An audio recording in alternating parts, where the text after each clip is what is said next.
जो भी दुख तकलीफ है मैंने बोली हम दोनों सहेंगे, ऐसा करके उनको बोली। नहीं बोलते तू चले जा, बच्चे लोग भी गाँव गए थे, यहाँ नहीं थे। फिर मैंने बोली नहीं मैं बच्चे को भी बुला लेती हूँ। उसके बाद मैंने बोली नहीं ऐसा नहीं होगा, और कुछ टेंशन था हम लोग के ऊपर, तो बोले अब नहीं मेरे से सहा नहीं जाता, बोले मैं कुछ भी कर सकता हूँ। मैंने बोली ऐसा मत करो, मैंने बोली हमारे आगे से और कहीं से सहायता होगी, ऐसा करके उनको सहायता देती जाती थी, दिलासा देती थी।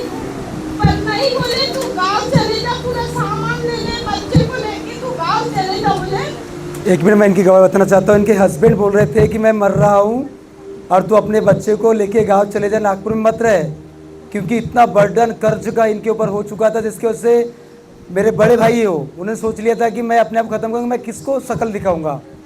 तो इनको क्या बोल रहे हैं कि बच्चे को लेके तू घर चली जा और मैं कुछ भी कर लूँगा अपने आप को।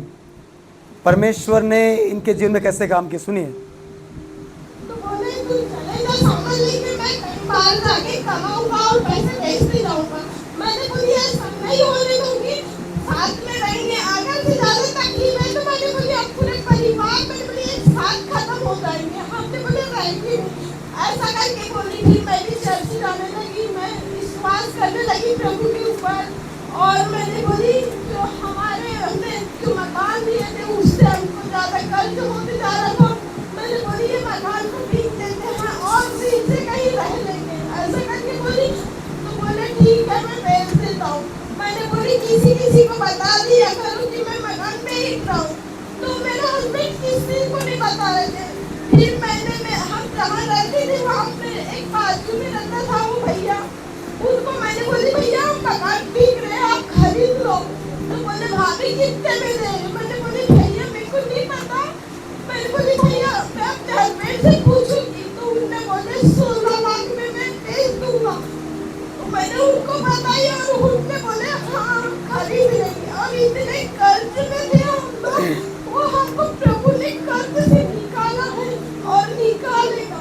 और दूसरी गवाही ये है कि आज हम बहुत अच्छे रहते हैं, और जो जो चीज हमें लगती है वो हर एक चीज प्रभु हमें दे रहा है। प्रभु का धन्यवाद करती हूँ। Praise the Lord. अगले हफ्ते मैंने अपने बच्चे के लिए साइकिल खरीदी हूँ, उनकी स्कूल जाने आने में उनकी मदद हो गई। और जो मेरे को कटान हुई थी वो कटान भी निकाली, उसके बाद फिर से कटान हो चुकी थी।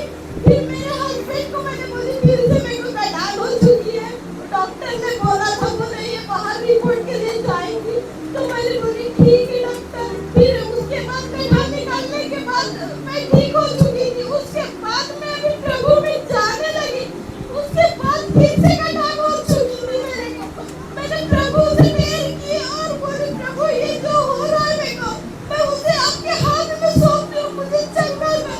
तो प्रभु ने वैसा ही किया, मुझे छुटकारा दिया और चंगा किया प्रभु ने। आमीन। मैं प्रभु का धन्यवाद करती हूँ।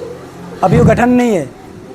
प्रेज द लॉर्ड, आमीन, हालेलुया, प्रेज द लॉर्ड।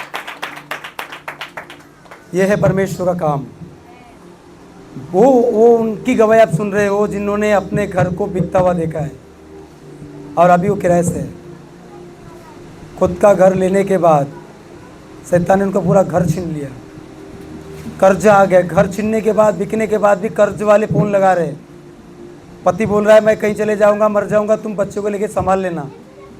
सोचो किसने संभाला, कौन ने संभाला अभी तक?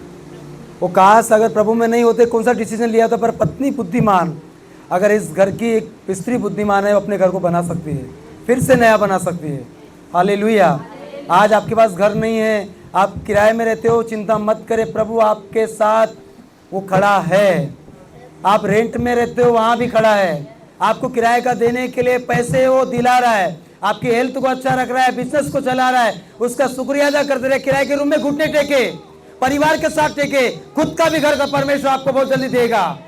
बोलो आमीन, हालेलुया। आज परमेश्वर ने उनको ब्लेस करते गए, उनके बच्चों के लिए साइकिल खरीद के मुझे उन्हें प्रार्थना करने के लिए भी 2 हफ्ते पहले, 1 हफ्ते पहले पंजाब जा रहा था, उसी दिन लगाया पास्टर जी मैंने बच्चे के लिए साइकिल परमिशन दिया है तो उसके लिए प्रेयर कर दीजिए। परमेश्वर हर घटी को पूरा कर रहा है। ये छोटी बात नहीं है, सब परमेश्वर का माल है। शैतान मारना चाहता है, शैतान चाहता है कि तुम नाश हो जाओ। परमेश्वर जीवन देने के लिए आया है। इसलिए जितने लोग आज इनकी गवाही को सुन के रो रहे, आंसू बहा रहे, आपकी लाइफ की भी शर्मिंदगी दूर करेगा, आपको भी परमेश्वर ब्लेस करेगा। बोलो आमीन, हालेलुया।